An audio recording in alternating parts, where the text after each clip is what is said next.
ऐसी स्त्री घर के लिए, परिवार के लिए लक्ष्मी के समान होती है, लक्ष्मी का रूप होती है। नमस्कार, जय श्री राधे, जय श्री कृष्णा। दोस्तों, आज की वीडियो, आज का ये प्रसंग बड़ा ही शिक्षाप्रद और ज्ञानवर्धक होने वाला है। निवेदन है आपसे, इस वीडियो को शुरू से लेकर अंत तक पूरा अवश्य देखना, ताकि जो भी ये जानकारी है आपको भली भांति मालूम पड़ सके। आइए कहानी शुरू करते हैं। दोस्तों, एक बार एक किसी राज्य में राजा रहा करता था। राजाओं का कर्तव्य होता है प्रजा की देखभाल करना। यदि कोई प्रजा में किसी को दुखी करता है, कोई तंग करता है, तो उसे न्याय दे। कोई अन्यायी है, उसे सजा दे। दोस्तों, लेकिन राजाओं का स्वयं कर्तव्य ये नहीं होता कि वो स्वयं भी व्यभिचारी बन जाए। तो आइए एक कहानी के माध्यम से समझते हैं कि एक किसी नगर का राजा एक बार अपनी छत पर खड़ा हुआ था, यानी टहल रहा था, घूम घूम करके इधर उधर घूम रहा था।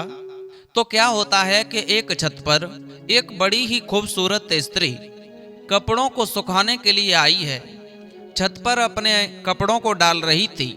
सुंदर सी स्त्री को देखकर के जो राजा था वो उस स्त्री के बारे में सोचने लगा, ये बड़ी सुंदर स्त्री है।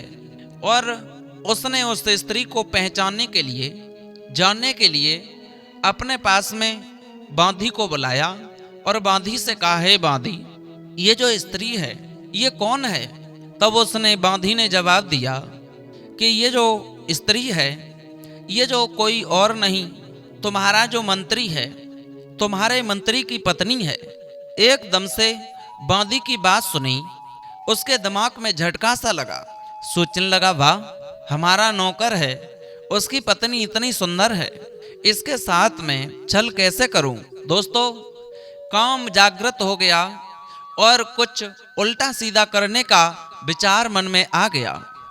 आज जो राजा था सुबह होते ही होते अपने पास में अपने मंत्री को बुलाता है और मंत्री से कहता है, हे मंत्री, तुम्हें आज एक काम करना होगा। बोले क्या? बोले तुम्हें एक काम करना है। एक दूसरे शहर के एक राजा हैं, उनके पास में हम एक खत लिखेंगे, उस खत को पहुंचा करके आना है। दोस्तों, किसी दूर शहर के राजा को पत्र भेजने के लिए उस मंत्री को भेजा। पत्र लिख दिया और मंत्री को दिया। मंत्री जिस वक्त वहां से चला और चल कर के वो अपने घर पहुंचा और घर जाकर के वो मंत्री अपने तकिया के नीचे उस खत को रख कर के रात्रि भर विश्राम किया, सो गया। सोचने लगा, अब मैं सुबह जाऊंगा। दोस्तों, अगले दिन जैसे ही वो सुबह मंत्री उस दूसरे राजा के यहाँ खत लेकर के जा रहा था, लेकिन वो खत को लेना भूल गया और वहां से घोड़े पर सवार होकर के चल दिया। दोस्तों, उधर तो वो चलता जा रहा था, उधर क्या होता है कि जो महाराज थे, महाराज के दिमाग में बस वही पत्नी गूंज रही थी, जो मंत्री की पत्नी थी। उस स्त्री के बारे में, उस यौवन को देख करके, उस सुंदर स्त्री को देख करके आज राजा से अपने मन को नहीं समझाया गया और वो चलने के लिए, उसके साथ में छल करने के लिए तैयार हो जाता है।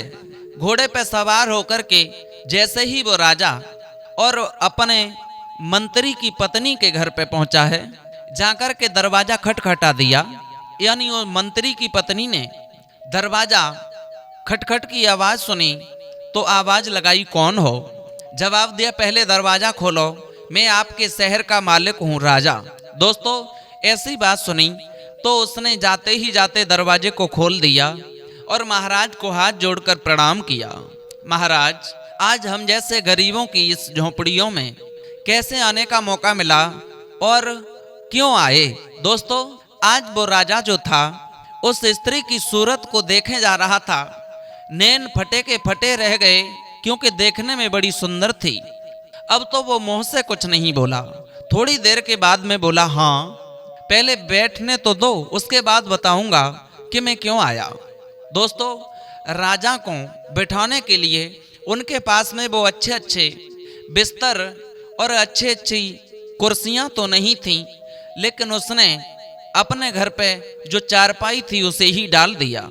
जैसे ही चारपाई को डाला, राजा बैठ गया और राजा जैसे ही बैठा, उधर वो हाथ जोड़ करके मंत्री की पत्नी कहती है, महाराज मेरे घर पे आने का कारण बताइए, आप बिना काम के नहीं आ सकते हो, आप अपना काम बताइए। राजा ने जवाब दिया, तुम पूछ रही हो तो मैं तुम्हें बताएं क्या, आप खुद ही समझ जाओ, क्योंकि तुम इतनी सुंदर हो। मैं तुम्हारे घर पर आएंगे तो सिर्फ क्या लेने आ सकते हैं।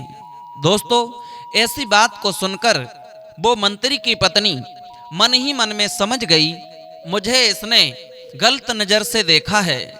तो राजा वाली बात वो कुछ कह तो न सकी, बड़ी समझदार स्त्री थी। सोचने लगी, परमात्मा अब मेरी इज्जत कैसे बचेगी।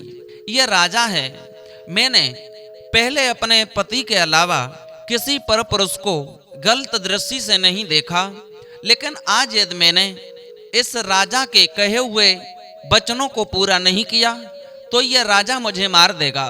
यदि मैंने किया तो उधर जो मेरा पतिव्रत धर्म है, पतिव्रता धर्म खंडित हो जाएगा। आज एकदम से वो चिंता में पड़ गई। राजा ने जवाब दिया, कहिए क्या कहना चाहती हो, तुम्हारी क्या मर्जी है। मैंने जो बोला तुम समझ गई। एकदम से उस समझदार स्त्री ने जवाब दिया, महाराज कैसी बातें कर रहे हो। अरे मैं समझ तो गई, लेकिन आप ये बताइए, जब भी शेर को भूख लगती है तो जो शेर है वो जीवित मांस को खाता है।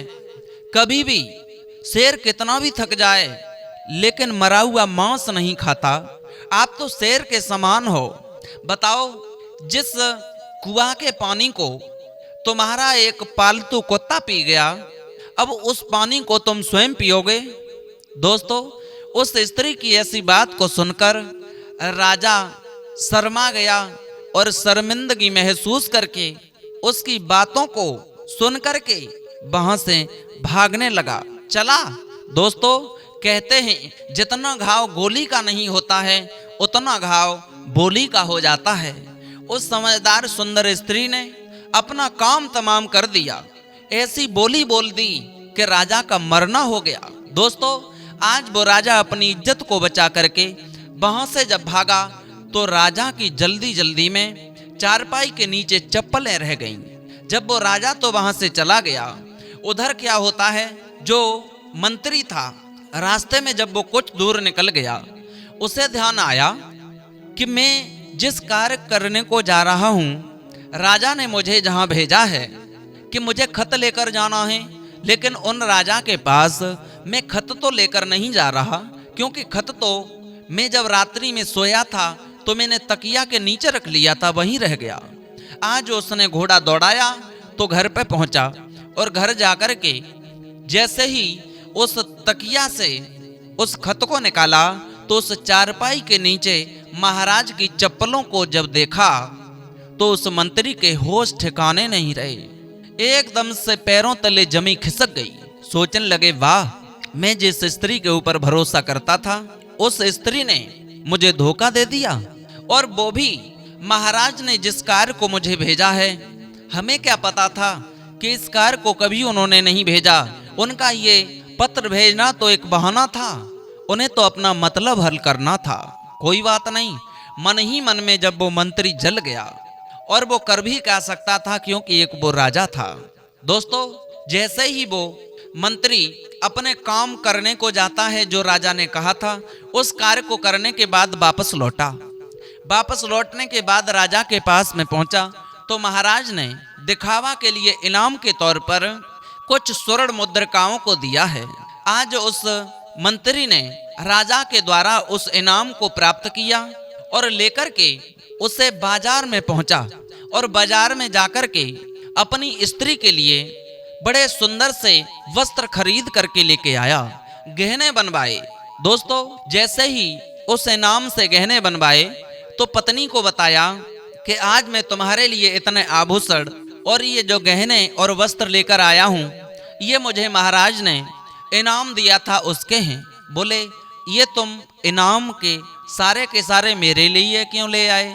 बोले ये पहला इनाम था, लेकिन अब तुम एक काम कीजिए, इन वस्त्रों को और आभूषणों को पहनो, मैं तुम्हें तुम्हारे गांव में छोड़ आता हूं। क्यों? क्योंकि इन आभूषणों को पहन करके जब तुम वहां जाओगी तो सब लोग देख करके प्रसन्न हो जाएंगे, खुश हो जाएंगे। दोस्तों, इस तरह से मंत्री ने अपनी पत्नी को उन आभूषणों और वस्त्रों को पहना करके तैयार किया और जाकर के उसके मायके में छोड़ दिया। यानी मंत्री अपनी ससुराल में अपनी पत्नी को छोड़ आया।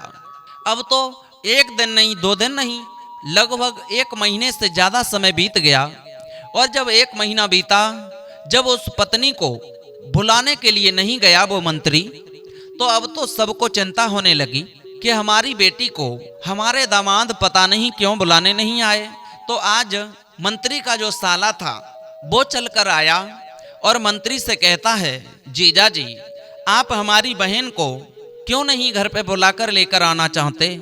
तब मंत्री ने कहा, मैं बुलाकर नहीं लेकर आना चाहता, उसमें कुछ राज है। मंत्री ने कहा, तो मंत्री के साले ने कहा, क्या तुम उस राज को मुझे बताओगे? बोले अभी तो नहीं बताएंगे, यदि तुम पूछोगे तो महाराज के पास चलते हैं, तब हम तुम्हें बताएंगे। बोले ठीक है।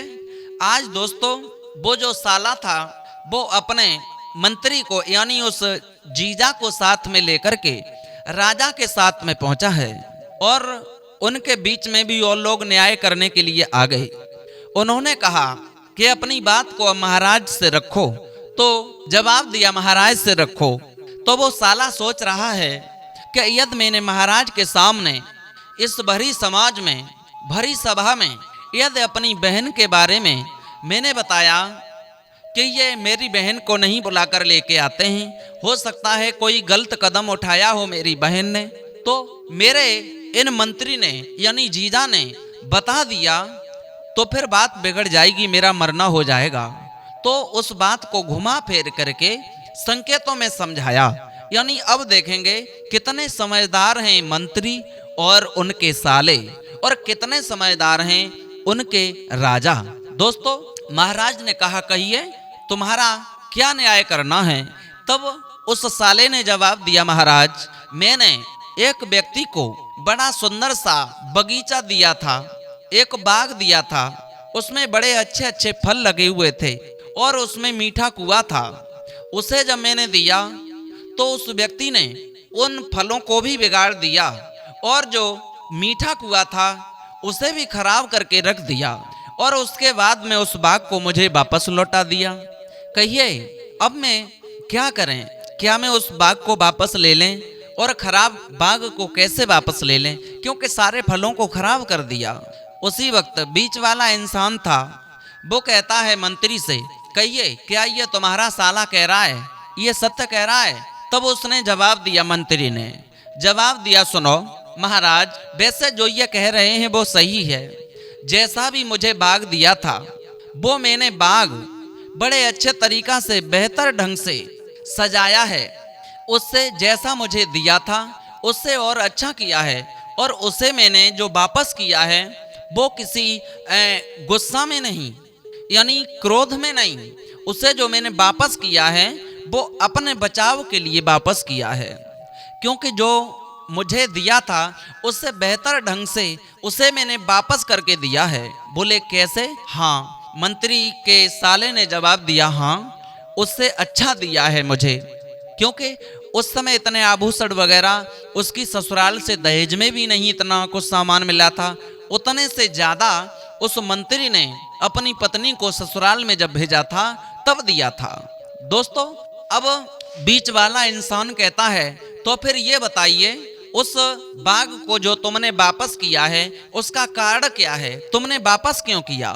तब बताया उस मंत्री ने, उसे मैंने वापस इसलिए किया क्योंकि उसमें जो फल थे उन फलों पर मैंने उस बाग के अंदर मैंने देखा कि बड़े किसी शेर ने अपने पंजों को निशानों को बना दिया था। पंजों के निशान देखे और उन उस निशानों के खौफ से मुझे खुद डर लग गया कि कहीं वो शेर किसी दिन मुझे न खा जाए, और इस वजह से मैंने उस सारे फल को ही नहीं बल्कि सारे बाग को ही इनको वापस कर दिया। दोस्तों, ऐसी बात को सुनकर के राजा ने जवाब दिया, देखिए मंत्री, जिस बाग की तुम बात कर रहे हो वो शेर के जो तुम निशान बता रहे हो, पंजों के निशान, लेकिन जो शेर था वो तुम्हारे उस बाग में गया तो था, लेकिन कोई भी फल टच नहीं किया। और कसम से, भगवान की कसम से, राजा ने कहा कि तुम्हारे उस बाग से शेर ने कोई छेड़खानी नहीं की। जैसा भी तुम्हारा बाग था वो ठीक वैसा ही है, न तो उसके फलों को तोड़ा, न तो उसके पत्तों को तोड़ सका। आप डरो मत, थोड़े ठहर जाओ। वो शेर उसी वक्त वहां से मायूस होकर के वापस लौट गया था। कसम से ये बात कह रहे हैं, तुम्हारे बाग में जैसी मजबूत से मजबूर दीवारें थीं जो कि किसी के बाग में हो ही नहीं सकती हैं। दोस्तों, ऐसी बातों को सुन करके आज वो मंत्री जो था वो समझ गया कि इसका मतलब जो मेरी पत्नी है वो बिल्कुल निर्दोष है। दोस्तों, इस बात से पता चला कि इज्जत बचाने के लिए लोग अपनी बातों को समाज के बीच में रख देते हैं, बाद में लोग उनकी थुआ करते हैं। लेकिन यदि कोई बात हो जाती है घर में, परिवार में, पति और पत्नी के बीच में, तो उन बातों को अन्य तीसरे के बीच में बात करनी चाहिए, लेकिन उस तरह से नहीं कि बिल्कुल नंगा करके रख दो। ठीक उस तरह करनी चाहिए जिस तरह मंत्री के साले ने और मंत्री ने और राजा ने बात की। दोस्तों, आज मंत्री को विश्वास था कि मेरी पत्नी एक पतिव्रता है। वो अपने साले के साथ ससुराल जाता है और वहां से अपनी पत्नी को हंसी खुशी के साथ में घर पर लेकर के आता है और घर पे हंसी खुशी के साथ में रहता है। दोस्तों, इस प्रसंग से आप समझ चुके होंगे कि पत्नी हो तो कैसी, कि एक राजा से वो डरी नहीं और राजा को भी ऐसा जवाब दिया, ऐसी बोली बोली कि राजा के दिल पर एक गोली से ज्यादा घाव कर गई। उस स्त्री के बोली को बिल्कुल सही ढंग से समझ लिया। दोस्तों, उम्मीद है आपको ये वीडियो पसंद आई होगी। यदि अच्छी लगी है तो चैनल को सब्सक्राइब करें, लाइक शेयर कमेंट करना न भूलें। फिर मिलते हैं ऐसे ही नए इंटरेस्टिंग टॉपिक के साथ, मोटिवेट करने वाली कहानी के साथ। तब तक के लिए सभी भक्तों को जय श्री राधे, जय श्री कृष्णा, जय हिंद, जय शिव।